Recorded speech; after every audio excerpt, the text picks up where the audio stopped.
Dragons. Dragons. Dragons. Dragons. Dragons. Alright, if you're wondering what this is probably about, I'll let you know. If you couldn't already tell. There were dragons in this episode. And little fun fact is, I mentioned this in a previous video and all that, but I am a massive fan of dragons. So, to see a red fire dragon like this in an anime, drawn so beautifully, and actually pretty fucking strong, I am extremely fucking happy. Alright, I know. This isn't a time for me to go and fanboy over dragons. Well, could be considered one of those times, but, yeah. Let's move on to the review. So, we have Gate episode Yeah, wait. Oh, you're expecting me? Yeah, episode 3. So far, I've seen good and bad about this series. Some say it's not being adapted properly, or that it's boring, the premise is boring, the animation is A1 and all that, but for me, my enjoyment comes from the series on how it's modern versus fantasy, and then it builds on that, and you have actual, like, wars in this, and etc. So I do like that. If I read the manga and the light novel, whatever it's adapted from, I'll probably enjoy that as well, but I like the anime so far, and it's, personally, in my opinion, pretty damn good in this season. So, before I start talking about the review any further, go check out the links in the description, follow to my Twitter where you can talk with me on any video posted if you want thing you want to recommend, etc. I mean, no one wants to talk to me.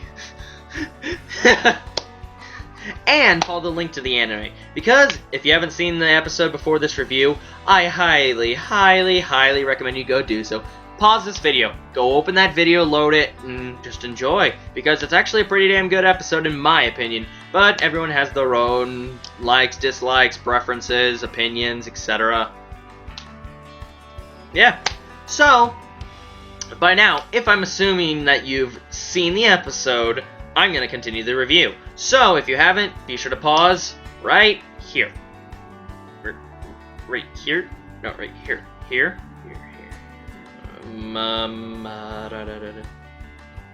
Right here. I'm not pointing towards my dick. Oh, I have fun. Yeah, so, time to get to the review. If you haven't paused and you're wanting spoilers and all that, and to hear this, that's your choice. You'll lose a lot of the enjoyment out of the episode. So, the first thing that strikes me as surprising and honestly pretty damn cool, we got introduced to all 3 main female characters in one episode. We saw them before in episode 1, and we saw the elf girl in episode 2 and all that. But we learned 2 out of the 3's names, and they're already now part of his group and everything. They're all refugees kind of thing. So, we don't know the elf girl's name because she doesn't speak a language that Itami and them know. They can speak whatever the normal humans were speaking. We know that the sorcerer's name, the sorcerer chick who lives with her master on the outskirts of Koda Village, who fled and everything because they heard of the fire dragon, they started fleeing, and Itami and his division were escorting them a good ways and everything. But we learned that her name is Lily, L-E-L-E-I, or Lily, I believe, or Lily. And she's accompanying them because they're fleeing with the masters. And it's just funny because those two, they're arguing, and the master's like, I'm not going to be mounting a little girl like you, I'd rather mount your sister, the ones with the big curves. Oh, magic is sacred, you shouldn't abuse that. Giant chunk of ice hits him in the face. So, I did like her introduction and all that. We'll probably get more in-depth with them later on in the series, but I like how we got all 3 of them so far, but we only know 2 of their names. And then, the third, the gothic Lolita chick, otherwise known as Demon God Rory, or the Apostle of the Demon God, or Death God Rory and all that. She's one of the 12 apostles. So I'm assuming there's 12 gods in that land, and she's one of the apostles for the Death God, or the Demon God.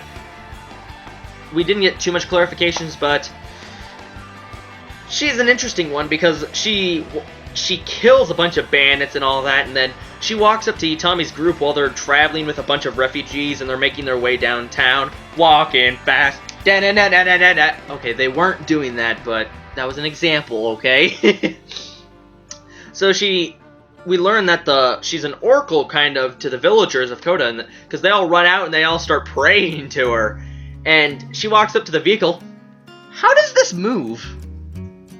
And one of the kids goes, "It's really comfy in there, comfier than our carriages." I didn't forget the word. Don't look at me like that, okay? Please don't.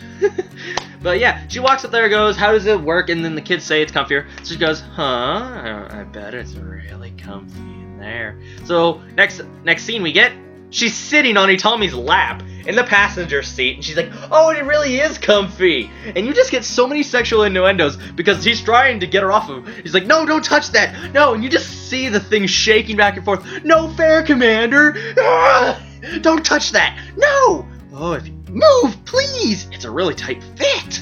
And there's just so many sexual innuendos. I love Rory already. She's a badass gothic Lolita wielding a scythe.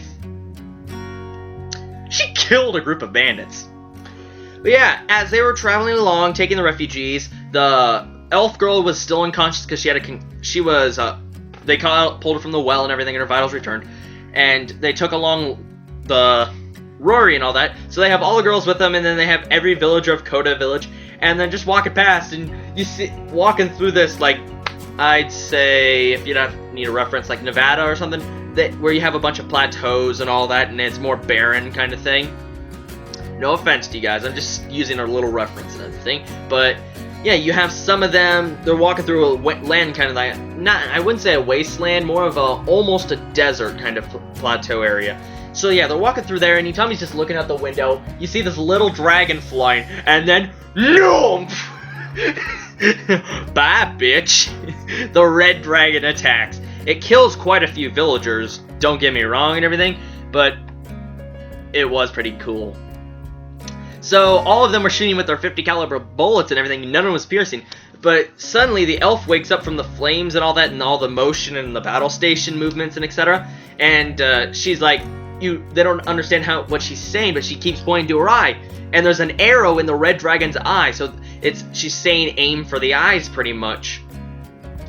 So they all do that and everything, and the dragon actually stopped for a moment to hide its eyes like that. And one guy, he pulls out like a rocket launcher, and and he has it all loaded. He's like, "Oh wait, shoulder check. Do that beforehand." He fires it. It goes off that way. The lowly chick, Rory, she takes her side, throws it, spins it, lands on the ground, it shatters the ground, and the missile gets like an updraft and it hits the dragon, blows its arm off, and the dragon flees. Bruh. So then the villagers of Koda, they found like other villages they'll just travel to with relatives and etc. But some of the children who don't have who are orphans, or elderly who don't have family left and etc. Or the 3 girls now, and the master bud. So Itami decides to bring them along, which is good because Itami's in all actuality is a very, very nice guy. He may have an obsession, but he's still a pretty damn nice guy. I have a lot of respect for him because he's always thinking about others. Even if he has an obsession, he cares about people thoroughly, and his members of his crew and his division know that. There was a scene in this and everything that really touched my heart. There was a little girl, very similar to the other one in the first episode, who lost her parents or family and etc. And Itami, he notices that, and he remembers, but he walks straight over, puts his head on her, and he's taking care of her and all that. He's being very, very nice, and he's just a very nice guy. He really is. Itami, he may have an obsession, he may be a fetish freak sometimes, but he's still a good guy. He'll protect people. And it was cool to see how guns were almost ineffective against the dragon and all that. Bruh.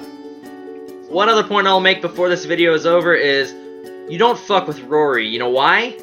Because when she was killing the bandits, she was using her scythe so masterfully. She was kicking up boulders and hitting them in the back of the head. She hit them with the scythe, hit them, and then she would cut them down. And she was feeding them as sacrifices to her demon god. So, it was actually, this episode was pretty damn good. I enjoyed it a lot. Some may say this is a stale anime, or it has its problems and everything. It's not being adapted properly. Let me say one other thing before I end this video. No anime is perfect. You can... Like, Inuyasha, for me, is one of my favorite series. It's not perfect, but still. Or Fate Stay Night, the Fate series. It's not perfect. You can't get a perfect anime. It's not... Actually, I'd say it's pretty impossible. Even if they adapt it perfectly, it's still gonna not always appeal to everyone. So it's just pretty much impossible to make it perfect. It could be perfect to you, but to everyone else, it could be complete shit. Everyone has their own likes, dislikes, and sometimes you just gotta respect that, because it's no use in fighting. Everyone views something differently. If someone said, if you were defending someone, but the other people didn't know, they might think you're an asshole, but your friend might think you're a pretty cool guy, or you're really reliable, or the person who you're defending him from thinks you're just some sort of, like, stubborn fool or whatever. Everyone views something differently, so don't bash on other people if they hate this and everything.